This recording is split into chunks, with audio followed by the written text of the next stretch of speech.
gentlemen, our eminent speaker, Mr. Pramod Kumar Jain, is ED Civil Design with NCRTC. Shri Pramod Kumar Jain currently holds the position of Executive Director, Civil Design, National Capital Region Transport Corporation, NCRTC. NCRTC, a joint venture company of Government of India and states of Delhi, Haryana, Rajasthan and UP under the administrative control of Ministry of Housing and Urban Affairs, is mandated for implementing the RRTS project across the NCR of India. His responsibility includes infrastructure design of all RRTS corridors. Prior to this, he was overall manager for the Namding division of NFR Railway of Indian Railway. The division has about 1200 kilometers of track and runs about 100 trains daily. A very warm welcome to you, sir. I'm PK Jain, uh, presently working in National Capital Region Transport Corporation. We are working on a project, infrastructure project, which is RITS project, which is first of its kind in India. There are many challenges, this being the first project in India. I will give you very briefly about this project.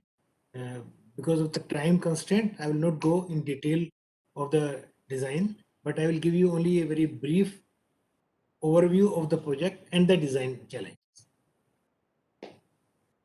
First of all, there were many technological challenges for this project.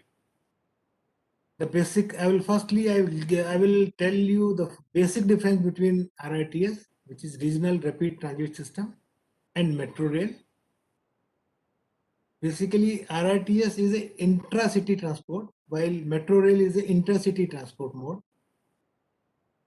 Both are for daily commuters. So this makes lot of difference. As far as technology is concerned, the travel time is limited to about 1 hour, say between Meerut and Delhi, which is about 80 kilometers. So this necessitates that average speed should be about 100 kilometers per hour.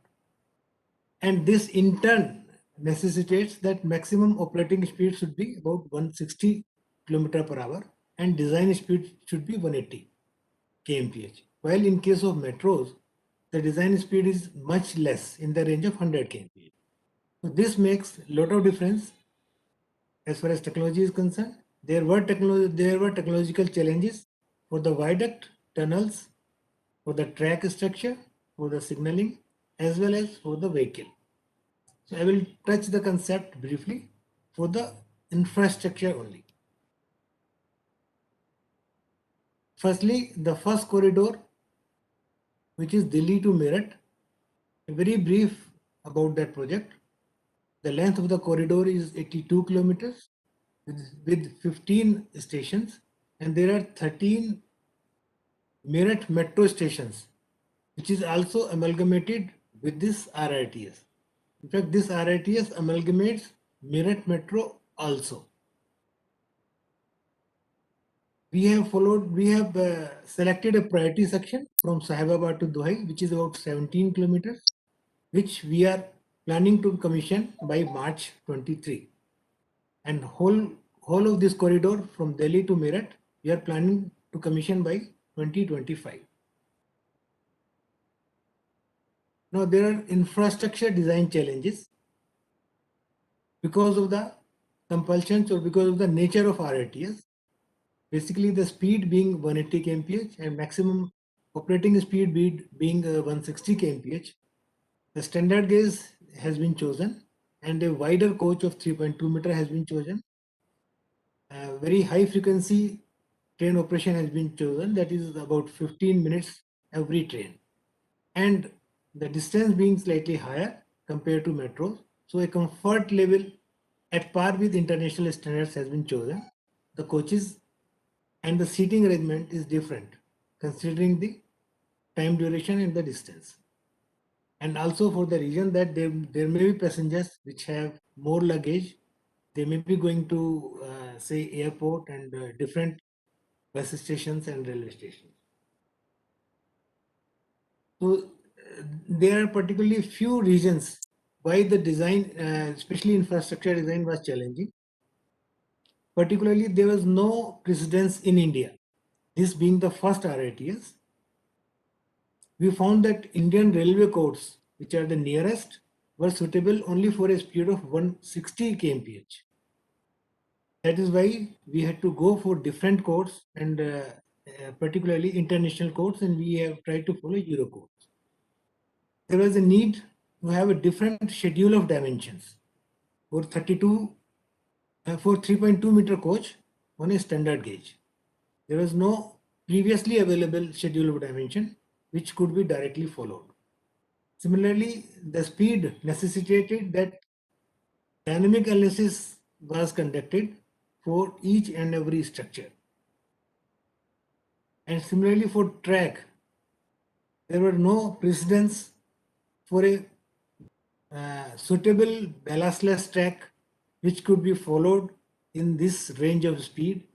Even internationally, it was found that in Europe, there were few elevated viaducts, and moreover, the track technology there is maximum ballasted track, and ballastless track, particularly for this speed, were limited.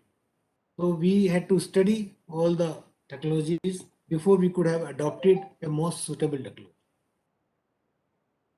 I'll give some general structural information what has been adopted after detailed deliberations. Firstly, the superstructure was to be chosen.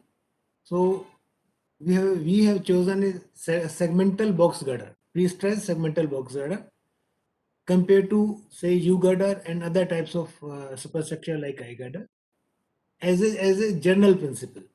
At special locations, some different superstructure are there, like steel superstructure as well as some I girders near the station, where there are turnouts.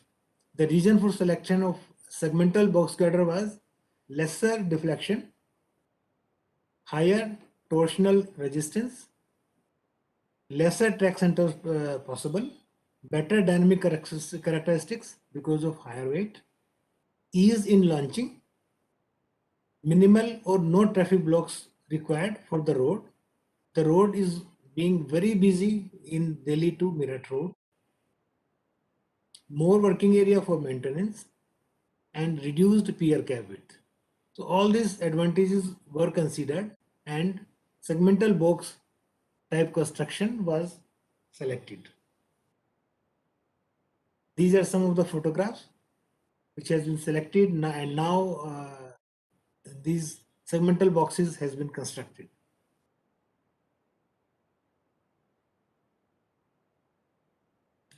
Another important technology was ballastless track. For various ballastless track in the world were studied, and we found that for particularly for this speed, which is in between, not a very high speed, neither a low speed, a port type slab track system was found most suitable. This is being used in Australia, Austria firstly, and then in Germany and some other countries also. Similar track technology has been used. I'll just show a photograph of a slab track. This is from 2 meter to 6 meter.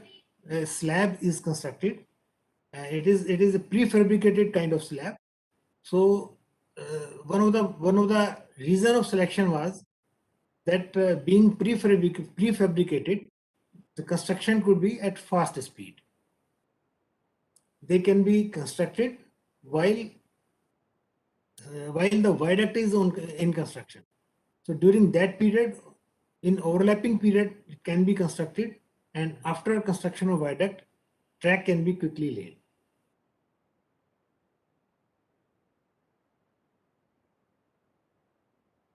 Bearings is a very important and critical component for elevated structures, for bridges,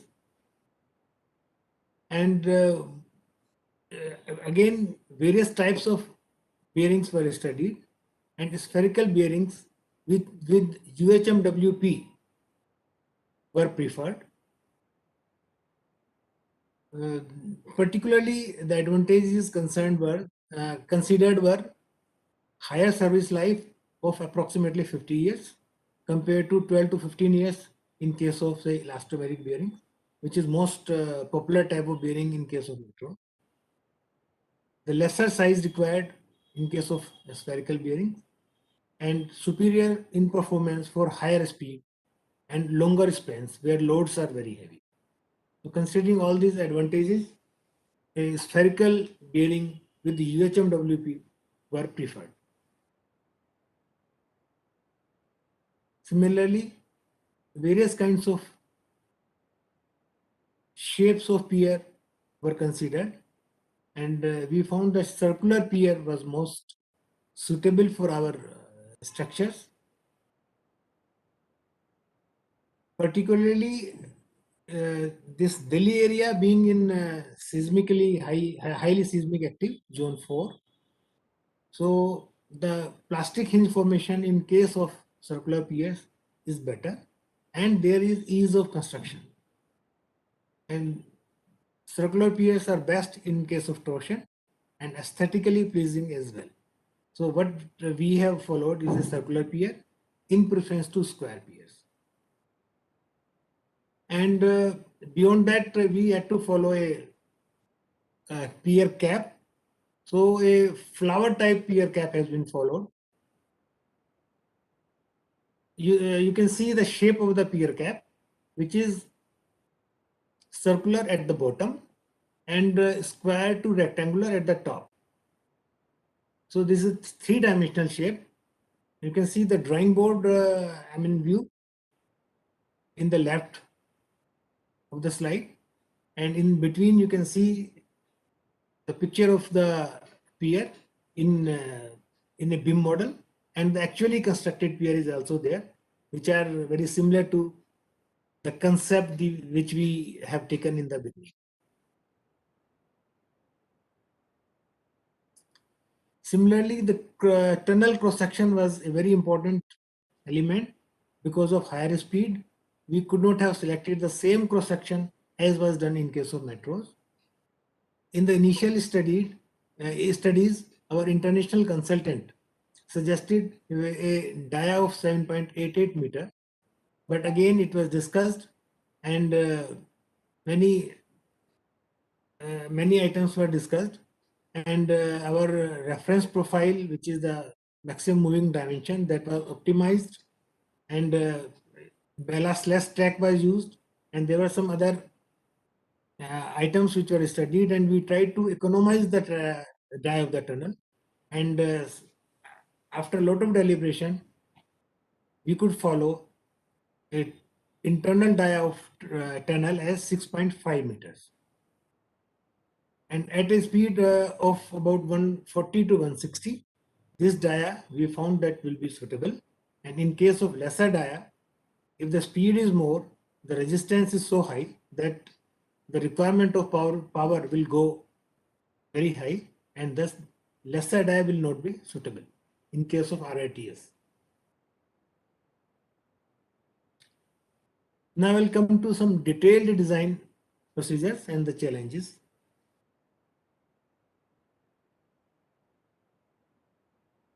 The main difference, say, between metro and RITS was the speed. We had much higher speed compared to metros, which is operating speed of 160 and a design speed of 180 kmph. So we found that railway codes are not perfect or not fully suitable, although for most of the elements, most of the items, Indian railway codes has been followed and adopted, but for certain elements, international codes has to be followed because they were found suitable only up to a speed of 160 km per hour. The important items were the firstly, detailed dynamic analysis was necessary for each and every superstructure. So for dynamic analysis, we have followed Zero codes, which are quite recent and most advanced, and all the stipulations for the dynamic analysis for each and every superstructure has been followed. Similarly, we because of slightly higher speed, we are following CWR, which is continuously welded rails. So in order to have continuously welded rail from Delhi to Meerut without any joint, rail structure interaction is again very important item. So rail structure interaction has been done at every location, and accordingly span arrangement has been chosen. Another criteria was deflection limitations. So in case of higher speed, even a small deflection of a superstructure becomes very uncomfortable for the passengers. So the deflection limitations has been chosen as per UIC 7763. This is one of the UIC codes. This has posed some limitations on the design. So all those limitations has been followed. And similarly, from the IRS code, the recent clauses like vehicle collision, seismic load, wind load, all are being considered, and a design is being worked out which is safer as well as railway codes are concerned, and which is suitable with the selected European stipulations as well. All these design features has been prepared and included in a design basis report, and that design basis report has already been approved by Ministry of Railways, and only after that all the designs has been done. At this stage, most of the designs has been completed, except a very few which are in progress. This is one of the model prepared in Midas of one of the PSC girder, and wherein various modes, various dynamic modes has been studied. I will not go in the detail of this considering the limited time. The result of the dynamic analysis I will show with the graph. You can see in the left graph, the dynamic analysis has been considered and the graph has been developed. You can see on the top line, which is a top red line, is the limit for displacement as per UIC codes, and the graph shows the limits as obtained by dynamic analysis. You can see we are quite on the safe zone, considering the highest design speed, which is 180 kmph. Similarly, on the right, you can see the dynamic analysis and the limit for vertical acceleration. These are the two important parameters of dynamic analysis. One is the displacement and another is the vertical acceleration. Even in vertical acceleration, if you see at 180 kmph, we are very much on the safer zone. And the third criteria is resonance. There also, we have been very much away from the resonance as within our design speed of 180 kmph, and resonance occurs at a much higher speed beyond 250, and that's how we can say dynamically our structures are safe. There are some site photographs I would like to see and I would like to share. You can see the construction of piers and pier cap near the railway line. This is near Saibabad. You can see the progress at site. You can see the red color on the piers and pier cap. This is the curing compound. Instead of curing, which may be difficult at certain locations, we are following a curing compound. And you can see the progress.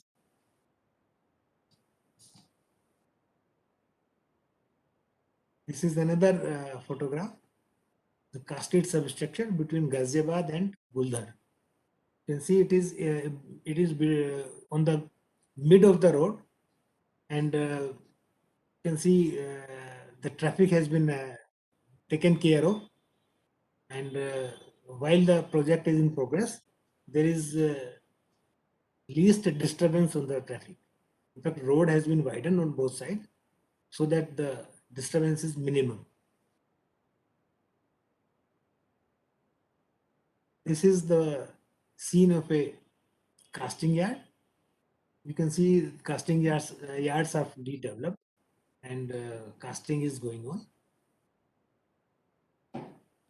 These are some of the segments stored in the casting yard.